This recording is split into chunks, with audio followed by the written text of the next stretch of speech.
Supendi, kemudian ada Pak Wahyu juga dari Beben, selanjutnya ada Pak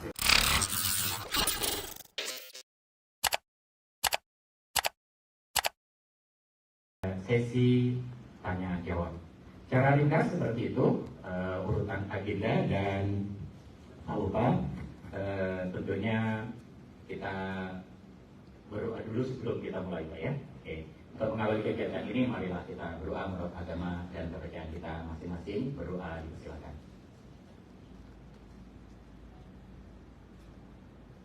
Berdoa dicukupkan. Selanjutnya yang terhormat Kepala Kanwil Direktorat Jenderal Perbendaharaan Provinsi Sulawesi Selatan, kami persilakan. Pak Siti. Bismillahirrahmanirrahim. Assalamualaikum warahmatullahi wabarakatuh. Selamat siang dan salam sejahtera kita semuanya. Yang saya hormati dan saya banggakan rekan-rekan media yang memang selalu aktif setiap bulan. Paling tidak setiap 3 bulan sekali kita ketemu langsung. Setiap bulan kadang-kadang secara daring. Insya Allah tahun 2024 ini kita akan mungkin terus akan secara offline terus kita akan ketemu gitu ya. Tapi ya semuanya tergantung situasi dan kondisi juga. Ya.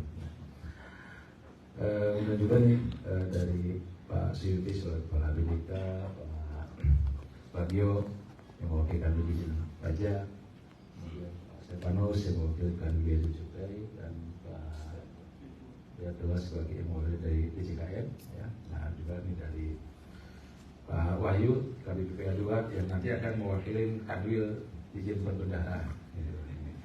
Saya sebagai saya bicara sebagai Kepala Program Kementerian Keuangan yang dipaksa selama 1 bulan ini dilanjutkan. Jadi diperpanjang masa tugas saya sebagai Kepala Perwakilan, padahal sebenarnya tanggal 2 Januari itu harus sudah diserahkan. Namun karena SK-nya baru keluar di sekitar tanggal 20 ya kalau salah, baru minggu lalu gitu ya, baru keluarnya. Jadi nanti serah terima para perwakilan akan dilaksanakan di minggu depan, karena harusnya minggu ini, namun karena yang akan saya serahkannya sedang di Papua ya, jadi saya tunggu dulu ya. Jadi nanti untuk berikutnya yang akan mengawali terkait dengan kinerja APBN ini adalah nanti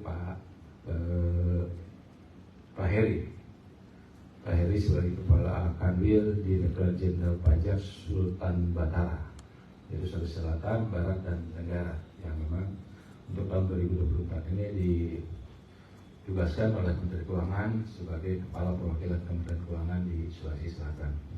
Kalau saya nanti akan balik hanya kepada sebagai Kepala Kanwil Dijen Perbendaharaan.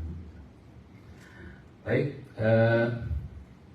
posisi APBN kita sampai dengan posisi 31 Desember 2023, kita tahu bahwa banyak yang terjadi selama tahun 2023 ya, di mana gara-gara perang yang berkepanjangan membuat rantai pasok dari berbagai komoditas di dunia ini menjadi terganggu, membuat harga-harga meningkat, dan volatilitas dari sektor keuangan juga dengan suku bunga yang tinggi, yaitu yang memicu berbagai hal yang terkait dengan kondisi ekonomi dunia.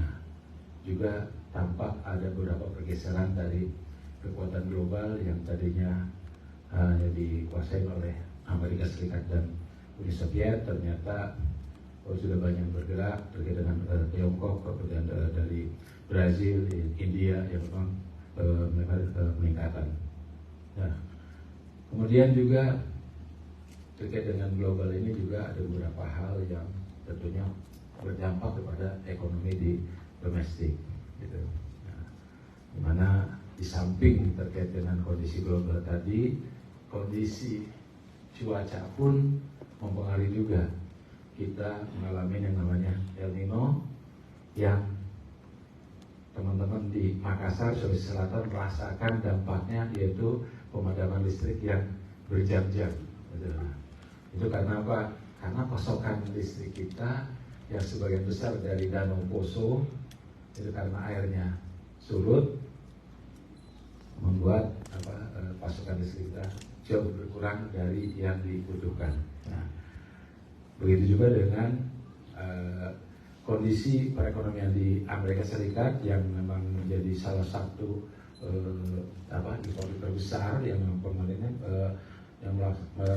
merasakan tekanan fiskal yang meningkat di sana. Kemudian juga di Uni Eropa yang bukan dua pasar juga ada pertumbuhan ekonomi yang melemah, bahkan ada beberapa yang tumbuhnya minus, itu juga mempengaruhi. Dan teori memang selama ini selalu menjadi yang utama ya, dari pertumbuhannya semuanya juga ikut melemah, dan juga terkait dengan adanya masalah-masalah dengan sektor properti.